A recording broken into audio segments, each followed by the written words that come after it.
Hi friends, இது evening mini விலாகுது. எப்பவுமே நான் காலையில பூஜை பண்றதுதான் காமிச்சிருக்கேன். ஈவினிங் டைம்ல அதிகமா நான் விளக்கு ஏத்துறது காமிச்சிருக்க மாட்டேன். இன்னைக்கு எல்லா விளக்கையும் ஏத்துவேன். எப்பவுமே ஈவினிங்ல பாத்தீங்கன்னா ஒரே விளக்கு ஈவினிங் தானே அப்படின்ற மாதிரி ஒரு விளக்கு தான் ஏத்த மாட்டேன். நான் காலையில எப்படி ஏத்துறனோ அதே மாதிரி எல்லா விளக்குமே ஏத்துவேன். துளசி மாடுற விளக்கு மட்டும் ஏத்த மாட்டேன். மற்றபடி நிலைவாசல்ல விளக்கு, அதுக்கப்புறம் பூஜை ரூம்ல எல்லா விளக்குமே ஏத்திடுவேன். அதே மாதிரி ஈவினிங் டைம்லயும் விளக்கு ஏத்திட்டு சும்மா விட மாட்டேன். 2 வத்தியாச்சும் ஏத்துவேன். இல்லைன்னா அந்த சாம்பிராணி மாதிரி கப் சாம்பிராணி மாதிரி இருக்கு இல்லையா, அது மாதிரி ஏதாவது ஒண்ணு ஏற்றி வச்சிருவேன். நைவேத்தியம் பாத்தீங்கன்னா காலையில வச்ச நைவேத்தியம் இருந்ததுன்னா அப்படியே விட்டுருவேன். இல்லைன்னா ஈவினிங் ஒரே வேலை விட்டு நான் விளக்கு ஏத்துறேன்னா அப்ப ஏதாவது நைவேத்தியம் வச்சு விளக்கு ஏத்துவேன். இப்படிதான் ஈவினிங் டைம்ல விளக்கு ஏத்துறது எனக்கு எப்பவுமே இருக்கும்.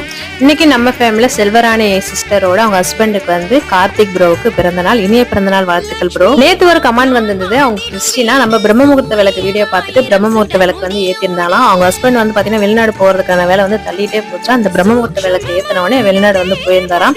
ரொம்ப சந்தோஷமா சொல்லியிருந்தாங்க. எனக்குமே ரொம்ப சந்தோஷமா இருக்கு.